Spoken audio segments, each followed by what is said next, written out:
Hello everyone and welcome to this review for Altered Carbon Episode 7, Nora Inu.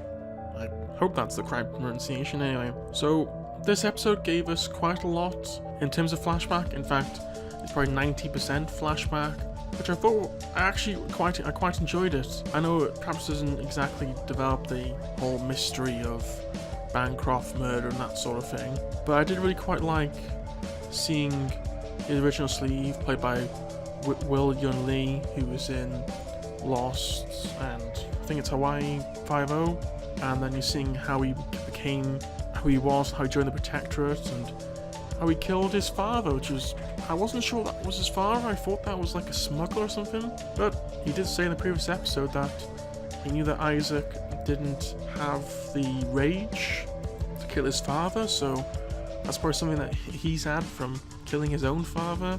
I thought, they say it's Halford's planet or Halmore planets. It's not exactly clear, because I keep thinking it's like one of the moons of like Saturn or Jupiter, something like that, because it's not very clear. Aside from Earth, I really do not know where these other places are, because I know they're meant to be around the world, or around the galaxy. That is still a little bit unclear, really, because they do talk about this episode about like the civilization that they acquired this technology from, and I may do understand it's meant to be like some sort of Martian technology, but it's still a bit confusing. But I did particularly quite like there was some quite good fight scenes where him and his sister basically turned on the Accuser and the Protectorate, and how they worked together and how they managed to take down both their squads quite comfortably. I'm not sure how it worked out if perhaps they'd just taken down the Accuser and then just taken his sister, but then again I think once he'd seen his sister he knew they'd broken their promise and wanted to move out of that. Though we didn't see in this episode his original sleeves end. I can't really call it death because it's not quite the same.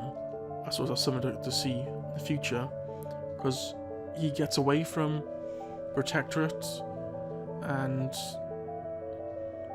Jaeger as well. So I'm hoping that we'll get that in the next few episodes. I was hoping for like some sort of confrontation between Kovacs and Jaeger, but I've got the feeling that this isn't going to happen with three episodes left. Kind of maybe something for next season perhaps. But it still would be nice, but it probably is too late really for all that. But we did get. I wouldn't get sure if I can call his sister a traitor or not, because she was only there because with the Envoys, because her brother was there, and if her brother had not chosen to go to the Envoys, she would be as well, and she was probably thinking that the noose was getting closer on their neck and they needed to get out of there. But yeah, I do quite like this Envoy stuff. It's just a pity that we're probably not going to see, because there's only so many flashbacks you can probably do really until you've exhausted it. Because he said that when Jaeger takes him the first time, he's going to needle cast him out of his child's body into an adult's body, which is kind of weird because when they come back later on, it must at least 20 years.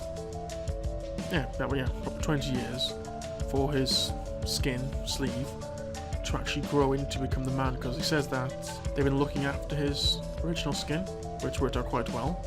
That makes me want to wonder. I kind of want to see what missions he was on, but I suppose that doesn't matter really. So we do get the relationship with him and Cruella, which is quite nice to see, even though it's that's over as well. I wonder if they'll try to bring her back in some way if they do a second season, which I hope they do, because I've enjoyed that so far. And I do feel like they did loads of flashbacks in previous episodes.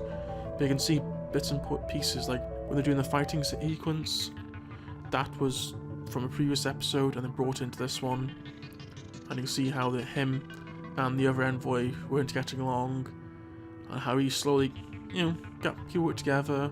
I thought that was quite nice.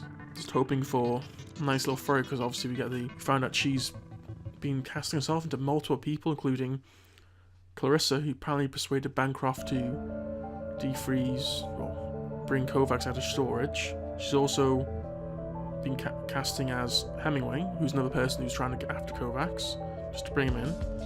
And she also cast into the little girl who spoke to at the museum, which I'm not exactly sure why that one really seems Hemingway and Clarissa would have been quite simple, would be enough really. I don't think of someone else who would be even who else they could put in. No, I can't think of them, but I'm just wondering how the relationship is going to be impacted in the next episode, because obviously he knows that she basically, well, he doesn't know exactly, but he's pretty confident she betrayed his love and all the other envoys. And is she going to make it out the season alive? Which she probably will, but she'll be like a minor antagonist for a second season. So that'll do it for now. So thank you very much for listening. We'll be back with the next episodes pretty quickly. Thank you, please subscribe, and see you guys next time. Goodbye.